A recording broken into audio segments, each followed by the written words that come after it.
forgot to turn myself on. Hey, what's happening with you? It is Friday, so you automatically know what that means. It's Friday.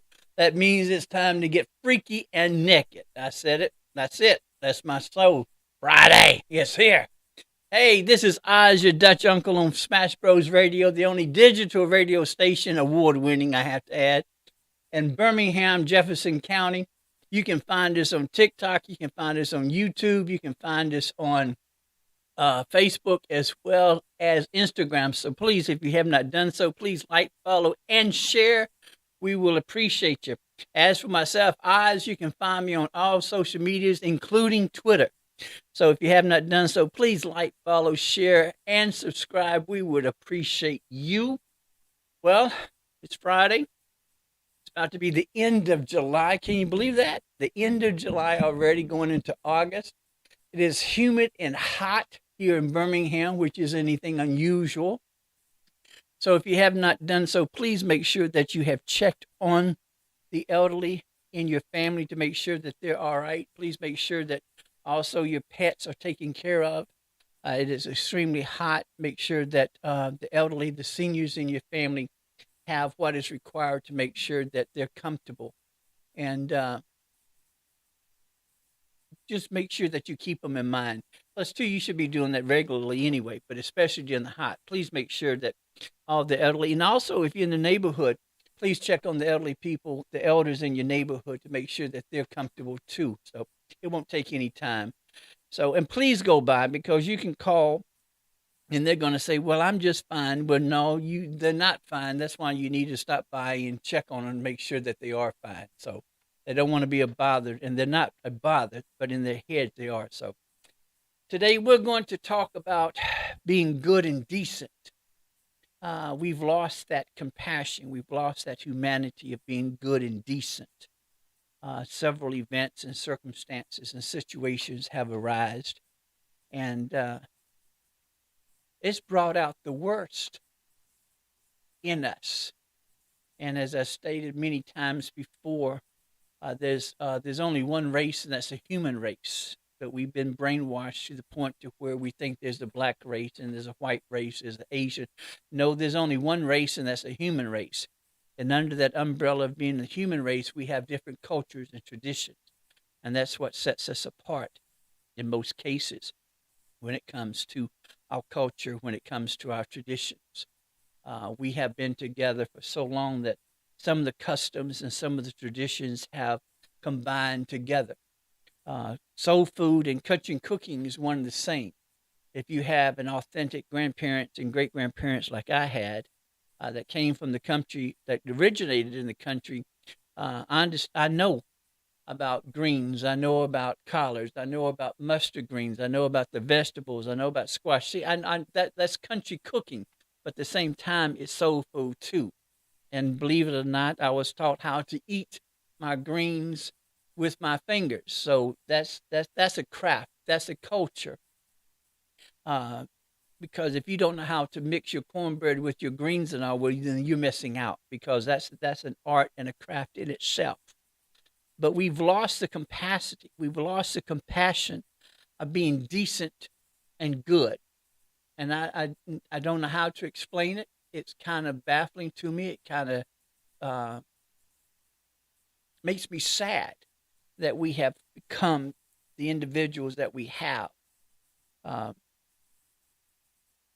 One thing, if you can remember, when EJ was murdered over at the Galleria, I wasn't surprised by some of the comments, because, as I've stated before, the most protective and guarded group of the humans is a white female. That's the most, and I told you many times before, that when it comes to white supremacy, when it comes to racism, that the backbone, the bloodline of racism and white supremacy is a white female. So with what the words and the venom that was said, I wasn't surprised. But it brought the worst out in us, and especially with the teenagers. Everything that's white is not always right. And so some of the parents who think that living in Hoover is the best place, and in some capacities it is. But those of us who live over the mountain know that Hugh Hoover, which is also I call the plantation, is a racist municipality. And so just because you live in Hoover doesn't make you any better than anybody else, nor does it mean that you're rich. It just means that there's a possibility that you are able or capable of living in that type of environment. But at the same time, people don't seem to understand that you're paying Peter to pay Paul, and you don't know what you're going through. People don't know what you're going through to keep what you got. So I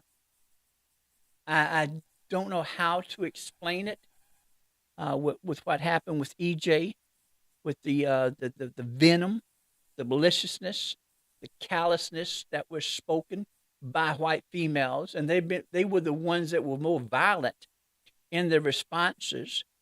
And so and now the situation with CJ Russell, Carly Russell, is just like a flashback. And I think that we need to one individual, one family that I think that we need to now understand, and don't get it twisted, and don't misunderstand. I'm glad that Carly was found, and I'm glad that she was reunited with her family. That's a good thing. At the same time, because of not paying attention, because of not weighing the consequences or the ramifications of decisions, you have added other individuals to the equation, and you have brought about a lot of hurt. You have brought about a lot of distrust. You have brought about a lot of raw feelings. And I think that one family that requires especially much attention and much prayer is Miss Harris's family. Miss Harris is a mother of Ayanna Blatchett. Unfortunately, Mrs. Harris's daughter was not able to be reunited, and she was kidnapped and she was murdered by a perpetual killer. And that's one reason why the Alabama legislature, which is one of the rare things that they've done, which is good, have a law named after Mrs. Harris's daughter. And so Miss Harris was the originator, organizer of the search team to find Carly, and then to come up with some of the allegations that are coming up. I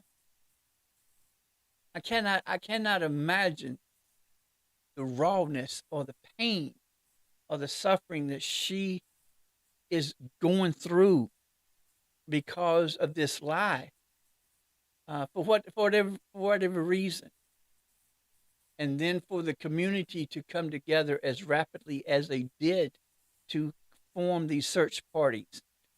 That shows some compassion, but at the same time, because of what has transpired, some people say they're never going to do it again, and we cannot allow one situation, one circumstance, one liar, one misguided individuals to stop us from doing what is right. We know that statistics show that when it comes to the black community, that those blacks who are missing are not publicized. They're not put on media. They're not broadcast. There are several individuals. I think, if I remember correctly, if I did my research correctly, there are over 300 individuals that are missing in Birmingham, and they've been years that they've been missing. And it kind of floored me that is there a criteria? Is there a process? Is there a program or something that people decides which case is more important than other, or what set Carly's situation apart from anybody else? Was there some type of connection with her family and individuals over at Hoover? But there are other families that have not given that closure that is rightfully for them, no matter what the closure is. They haven't been given that closure They haven't been given that opportunity to mourn in the proper way because it's a constant the constant grieving. There's no way of stopping the grieving because there's always the unknown. What if? What if? And you never wish to give up on the possibility that your loved one will be found. But for all the maliciousness, for all the words and everything that is being said, where's the decency? Where's the goodness in what we had a long time ago? A long time ago, I did not have to agree with you, but I respected you. If my opinions or uh, were different, there was still that respect that was given. And for some reason, we don't have it anymore. And to tell you the truth, I don't know how to gain it back. I don't know what it's going to take. Uh, I'm going to expound on Carly's situation and circumstance more next week. I'm going to have a fellow podcaster come in, Irish Wolf. He has a YouTube a page account, and because at times I feel very uncomfortable when it comes to talking about the black community. Uh, there are some issues and some situations that, as a white male, that I have no business talking about or addressing when it comes to situations and issues that are human in relations.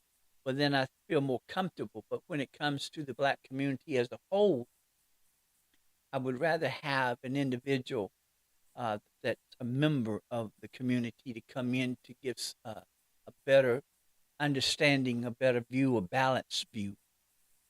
There's some situations to where I'm not on the outside looking in. If most of you know that I'm an alumni of Alabama State University, HBCU, and having the chance to attend at HBCU opened my eyes and also have given me the experience in some situations and issues that I can expound on, that I can talk about. So next week, I'm going to have Irish Wolf come on, and we're going to talk about the situation when it comes to Carly Russell's uh, circumstance. Uh, but we have to keep in mind that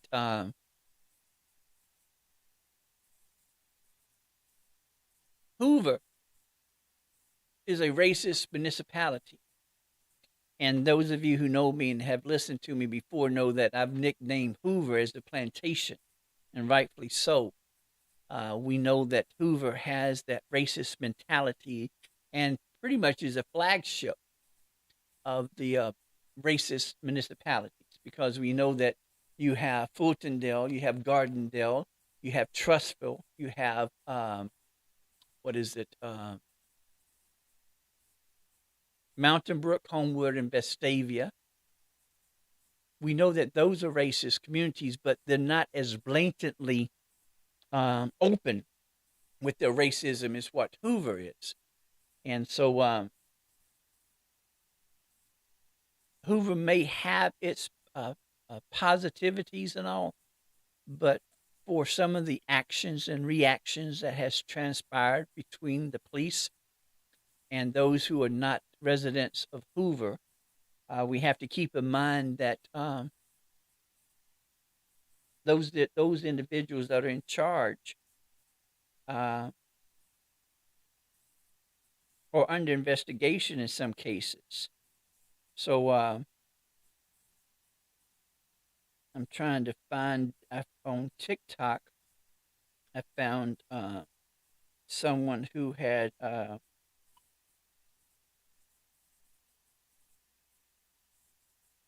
think this is it. This is Lakeisha Johnson TikTok. Let's see if this is it.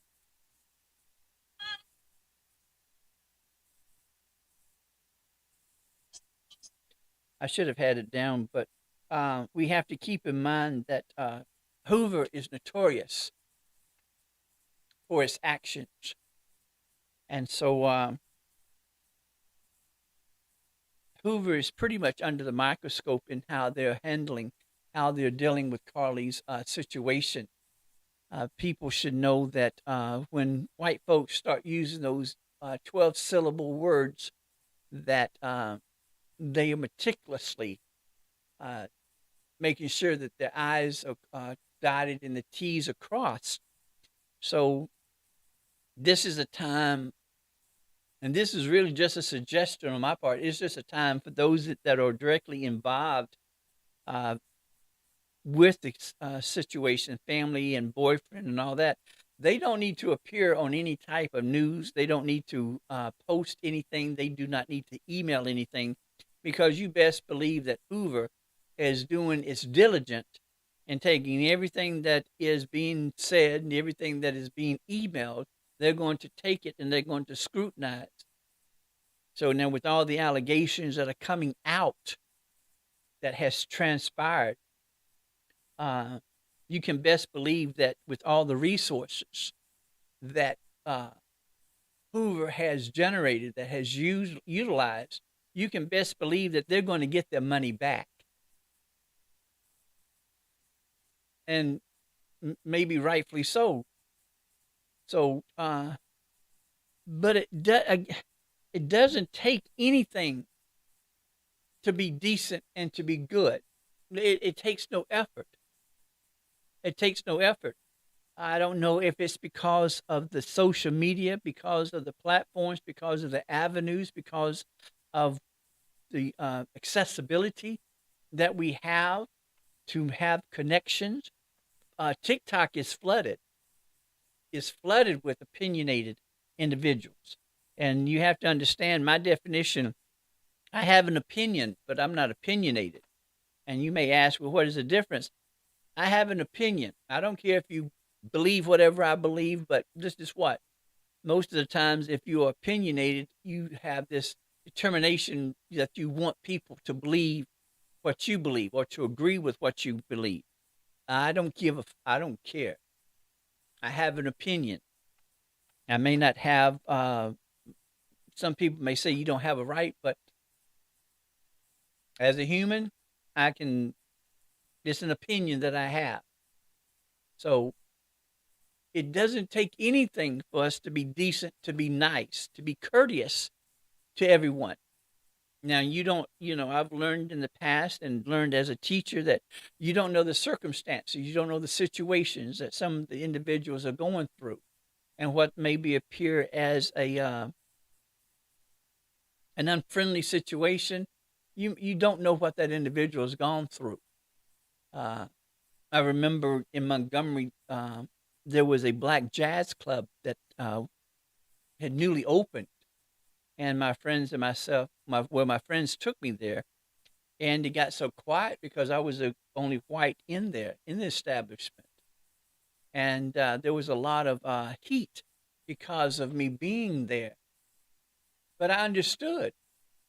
My friends were offended. I understood.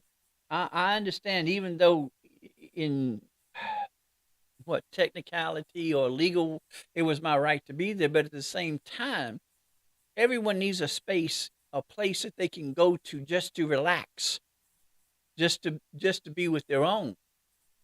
And I understood. And so I was trying to find a way to explain how it did not affect me negatively. So I remember somewhere, and anybody who knows me knows that I'm not religious at all. My actions do not prove it. My words, most of the time, do not prove that I'm a Christian, whatever that word means.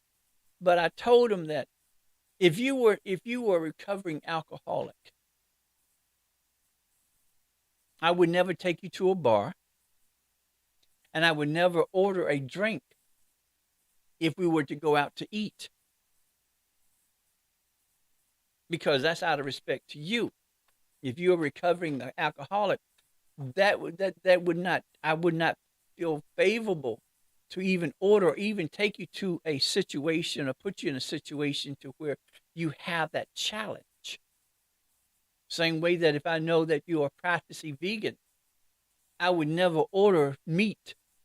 Now, even though it's my right to, I would not do that because that's out of respect to you. So, if there is an establishment that is predominantly black, that's a place where individuals can go to relax. And I understand that. I understand it. That's why, as I stated earlier, there are certain circumstances that I don't feel comfortable when it comes to certain issues.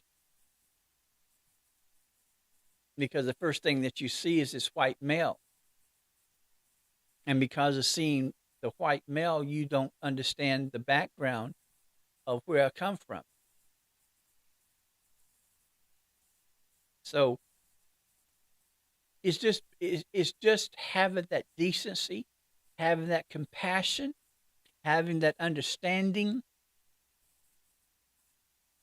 and just going that extra step because it takes nothing from me. It takes nothing from me. Now, when it comes to certain circumstances, and I'm indirectly involved, especially when it comes to friends or when it comes to former students, I'm very diligent and I'm very overly protective when it comes to those individuals that I feel that I love and that I'm close to. And yes, my words are sharp and I'm very emotional at times. And sometimes I have to take a step back and realize that, you were kind of out of place with your words because my former students would tell you that after I've said some things, I forget what I said because I've gotten so emotional. And so I they have to tell me, do you know what you just said? I said, I just forgot what I said. I say the first thing that comes to my mind and I forget it. But if I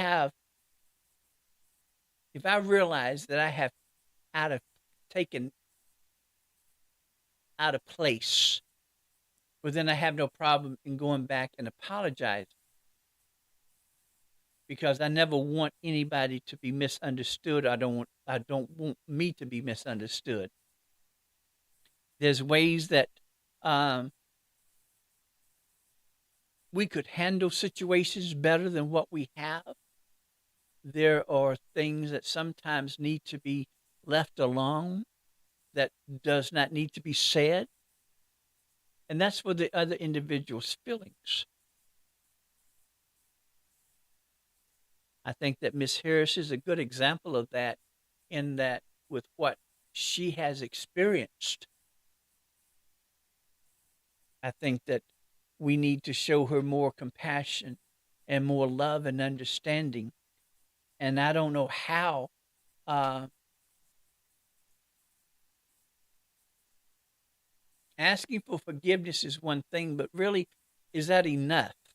Is asking for forgiveness or asking for some understanding after you have blatantly and maliciously premeditated an incident?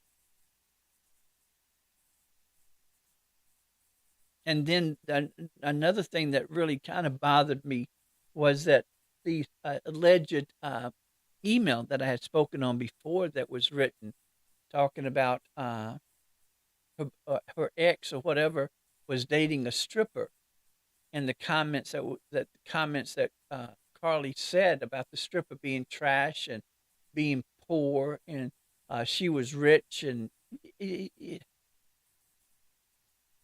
but then you have to take it in you have to take it in the content because she's a young lady. She's young.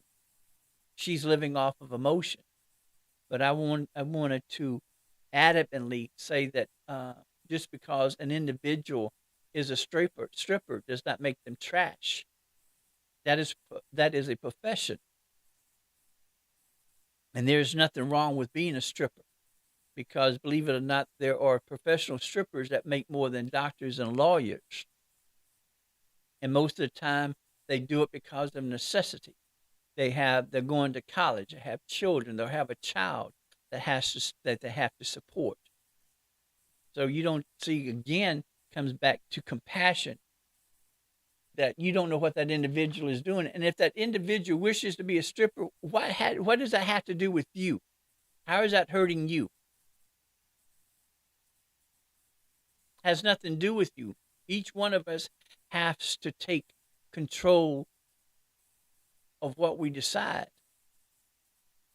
So just because somebody's a stripper or just because somebody isn't going to nursing school or whatever, you do not understand the situation.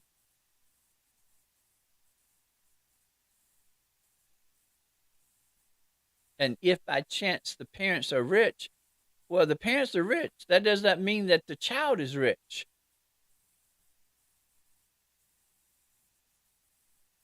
And just because, from what I understand, her mother's supposed to be working for one of the largest realtor company, she pretty much has put her mother's job possibly in jeopardy, because if it comes out that she actually lied, and I think that her mom's uh,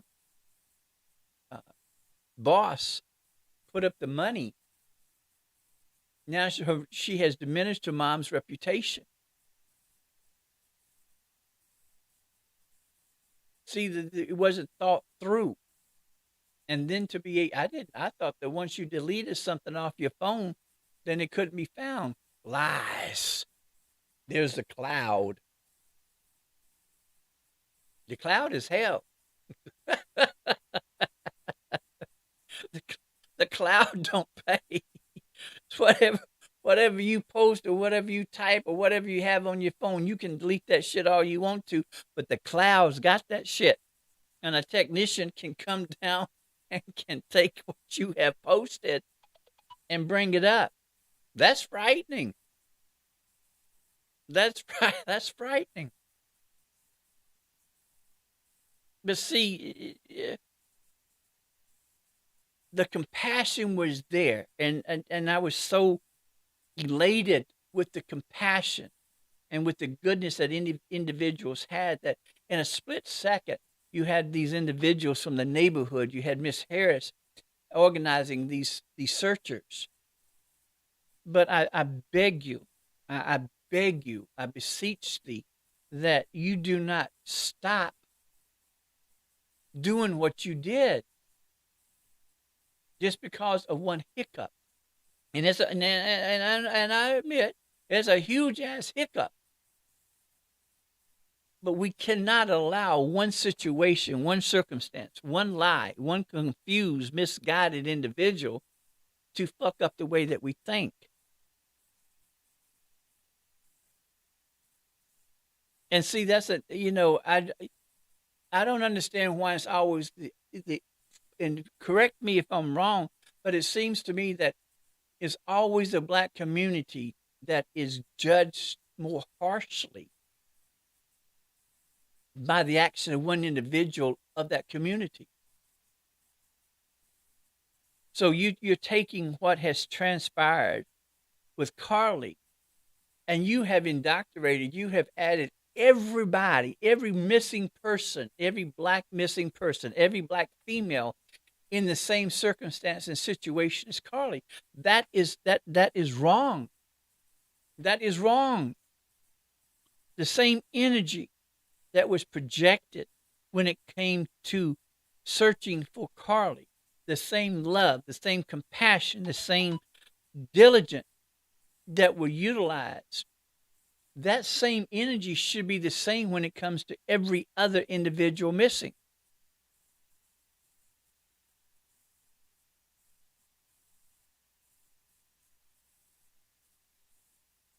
Now, there's some goodness that has come out of this, or some good. First of all, everyone who lives in Alabama and travels the interstate knows that we need the interstate to have lights. We know this. We know this. We know that the lights need to be, the entire interstate needs to be lit up. But for Hoover, for the transportation department to come up and say that they're just going to have lights on that one section, see, that shows favoritism. That shows entitlement. So you're just going to have one white community to be lit up. Now, what about the other communities? What about the other sections of 65, 459 that do not have lights. So that's one thing. So now hopefully the transportation department will understand that we need to have more lights along the interstate. Also, is brought that maybe it's time for us to be more diligent when it comes to having defense classes. Because there's certain actions that you can that are very simple. And then if you train yourself, or if you have someone who can train individuals, and they're very simple. One thing is, if you are grabbed, or if you are feared of your life, it's to your advantage to scream and to make as much noise to bring attention to you as possible. You can stomp on somebody's foot. You can grab between the legs. You can gouge the eyes. You can pop the ears. When you go out in public or when you go into your car, make sure that you have your keys between your fingers. So that way, if someone tries to grab you, you can use the bottom portion of your key so somewhat as a knife to stab individuals. Because what you want enough time for them to release you, so that way while you're running away, you're screaming, bringing attention to yourself. Very simple techniques.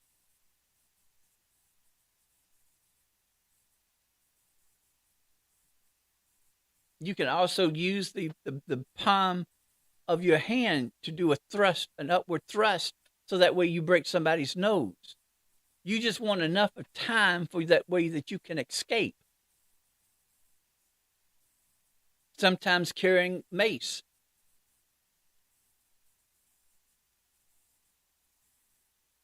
Learning how to see your surroundings. Asking, can someone walk you to your car? Especially if you see a suspicious van parked next to your car. So, yes, we need lights along the interstate. Yes, we need defense classes.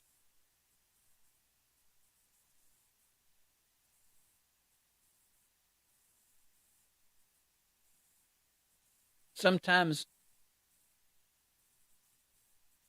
it's none of our business. But as I stated before, humans are inherently nosy. We are nosy ass motherfuckers. And the more tragedy, the more horrendous somebody's going through, we love that shit. We eat it up for some reason. We like seeing people in peril. We like seeing people having difficulties, having challenges. We have more sympathy and not enough of empathy. See, I hate the word sympathy, because sympathy, to my definition of sympathy, is that really you don't give a happy goddamn how I'm feeling. You're just trying to ease your conscience. So you say, but I can sympathize with me. I don't need your sympathy, because I'm not going to allow you to ease your conscience on me. Now, if you don't want to empathize with me, but that's your right. That's your prerogative. But I don't need your sympathy.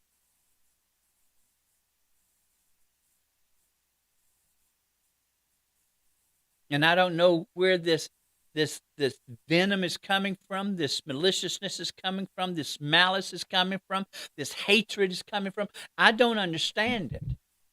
I really don't. I cannot really comprehend the hatred.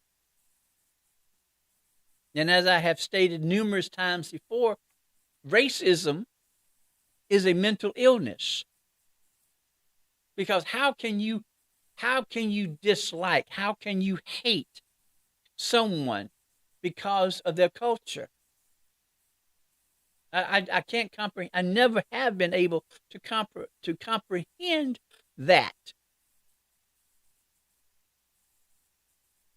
Because as I stated before, there's only one race, and that's the human race.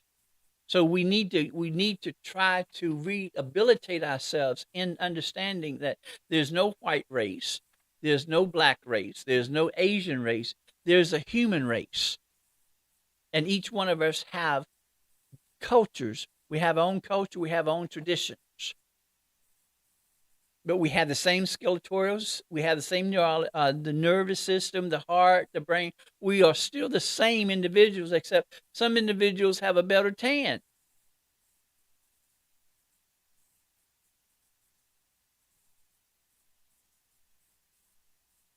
But for you to dislike someone because of their culture, that's mental illness. That's mental illness. And COVID has rapidly put everything out in the forefront.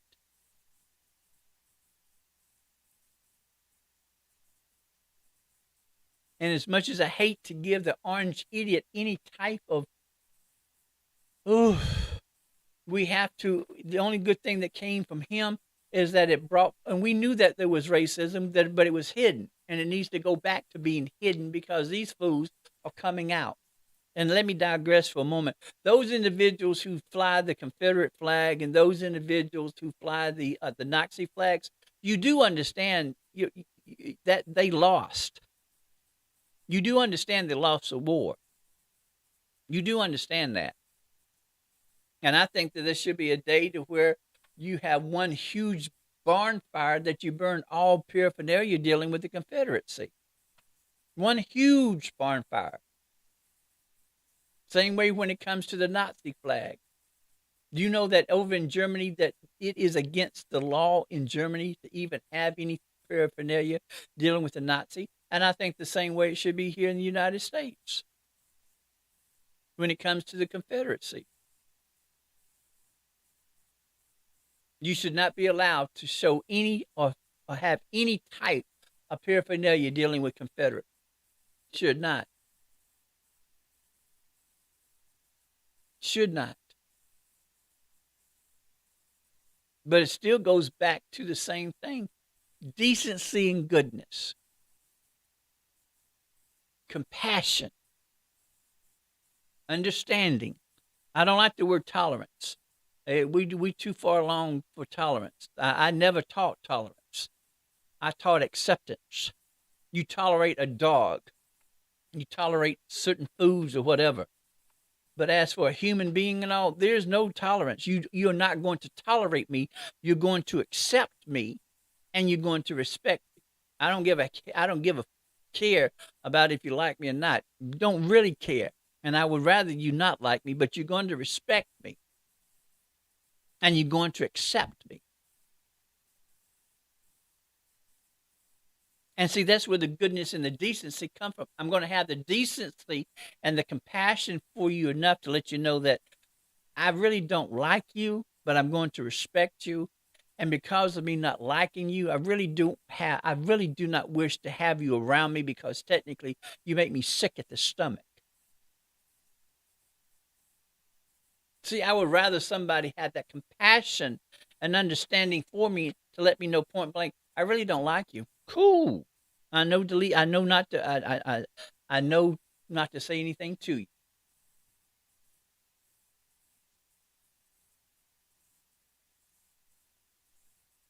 And that's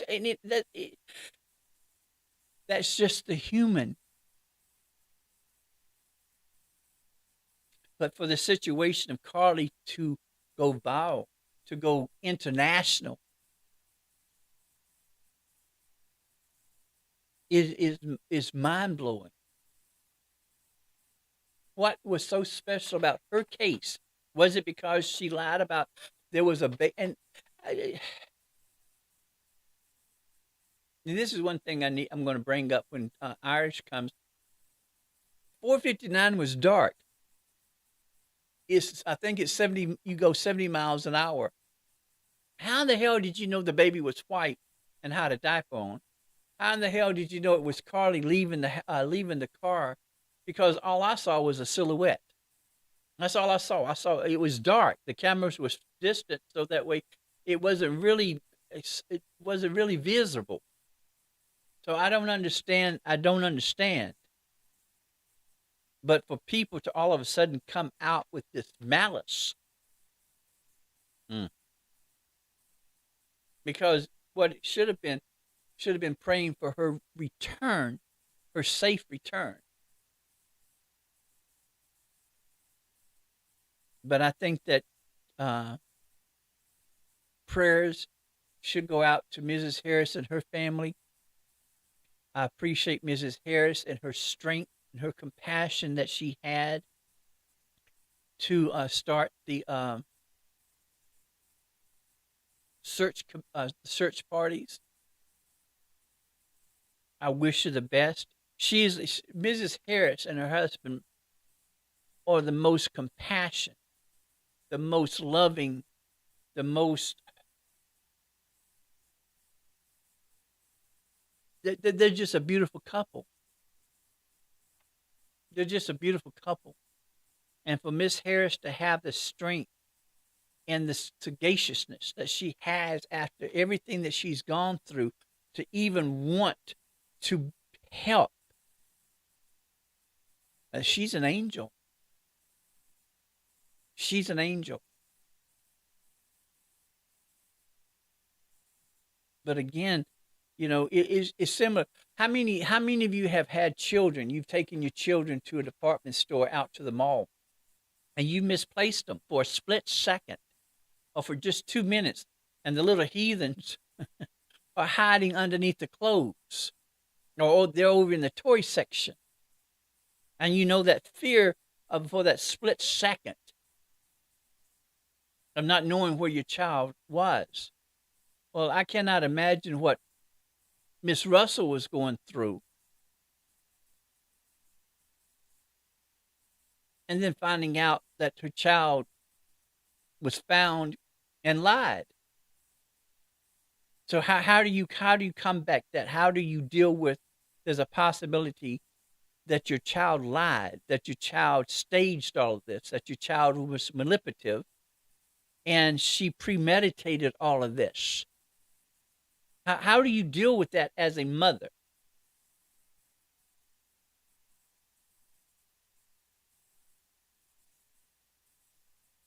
And then with Mrs. Harris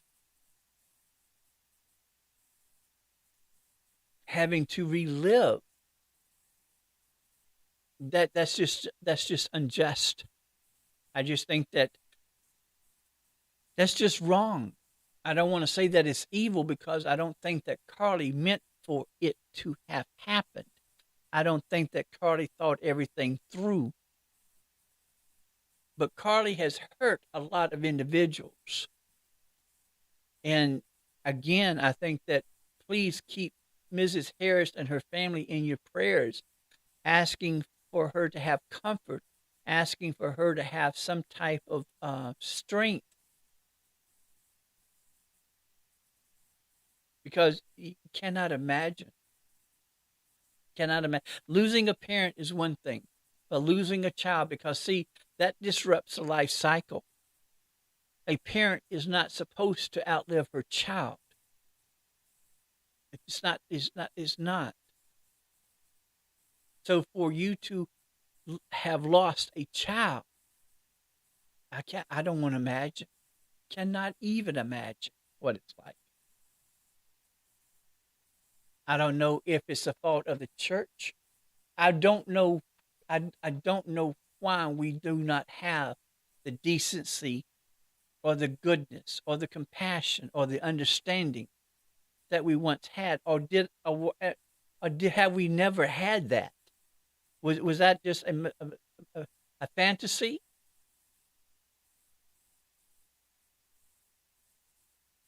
Were we once good? Were we not decent? Did we not have compassion? And did we not have that initially? I know during the 60s, I thought we had it. People were more decent from what I had experienced. And maybe, some part of my life, I lived in a bubble because back then you lived in a community, and in that community you had everything. You didn't have any reason to leave that community because, see, in your community, and I was raised in Capitol Heights and Old Cloverdale, everything that you needed was in that community. Your church was in the community. Your grocery store was in the community. The apparel shops, the department stores were in your community. Your schools were in your community.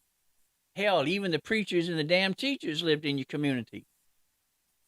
And it wasn't anything unusual for your teacher to be your damn Sunday school teacher. You're like, damn, I see her on Monday. I see her on Sunday. Now I have to see her on Monday too. So we we don't have that anymore.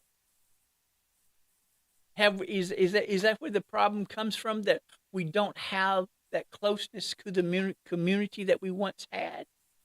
I remember that the only time that we went to another church was when the church choirs were visiting the church, or when we went to the anniversary of a pastor. That's the only time that we really visited churches. Or if we went out of town, of course, you went to your relative's church. But there was no reason for us to leave the community, because everything we had in that community. Everyone took care of us, took care of me. At 5 o'clock, at 5 and 6 o'clock, everyone in the community were either on the porches talking, or they were in the yards talking. Everybody knew who I was. I could not do shit in the community. Could not do anything. Everybody knew who I was. They knew that I was Rory and Evelyn's grandson. They knew that I was Mama Carter and Papa Sid's great grandson. They knew my aunt. They knew Aunt Eunice. They knew Uncle Barney. They knew Uncle Ed. They knew Aunt Frances. Everybody knew who the hell I was. I couldn't have done. I couldn't. And then my folks were in Masonic order. My grandmother was Eastern Star and White Shrine. My granddaddy was in Masons. But everybody took care of me. So is that where the deterioration of compassion and goodness and understanding, is that where it started? Because, see, we don't go to the same church anymore in the community. We don't even, here in Birmingham, we were blessed to have at least K-8 schools. And then all of a sudden we come up with this middle school concept, so that way we did away through the K-8. But see, there was a more closeness. There was a more unity with the K-8.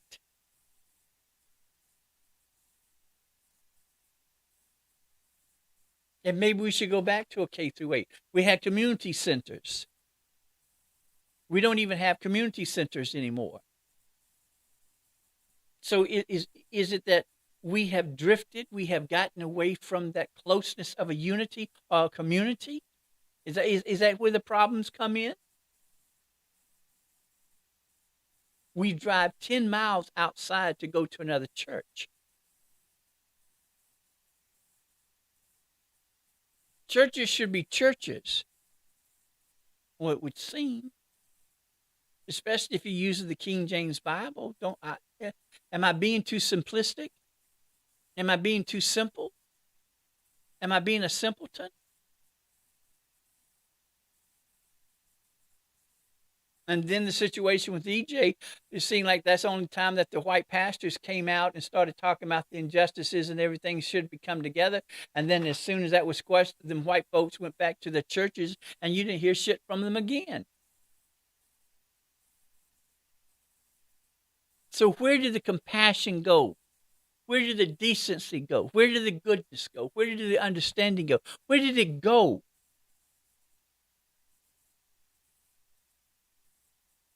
We have to get it back. We have to get it back. We have to get it back for the next generation. We have to teach them how to be compassionate. We have to teach them how to be decent. We have to teach them how to be good.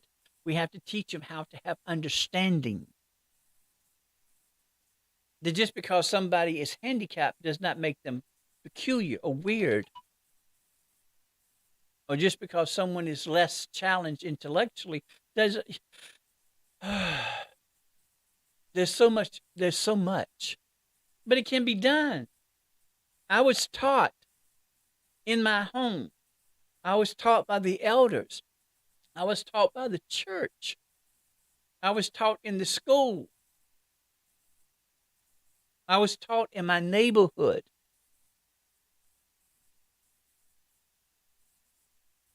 So, am I being too simple? Am I asking for too much? I don't know. I don't know. I don't have the answers, and that kind of bothers me. I don't have the answer. I don't know if you even have the suggestion. Don't know. But we have to start somewhere. And we have to start with Carla. We have to have compassion. We have to have goodness. We have to have understanding about her situation. We have to keep her in our prayers because Hoover's coming after her. And they're coming after her. Ooh. So please keep Carly and her family in your prayers. Especially keep Mrs. Harris and her family in your prayers. Ask for Jehovah, Yahweh, Yah, to give her love, understanding, comfort.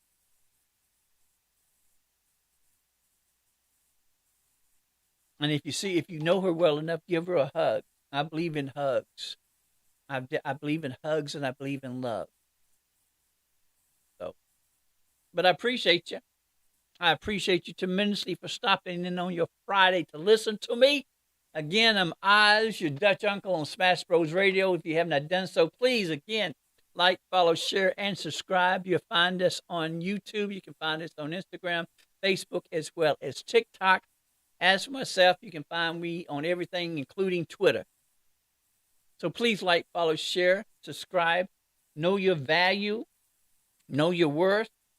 Know that you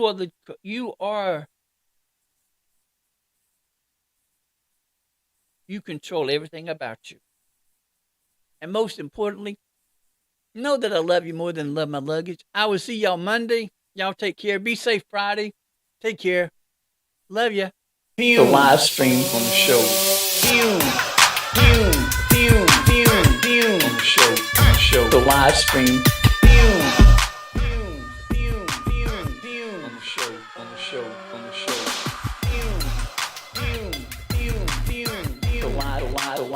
The live stream.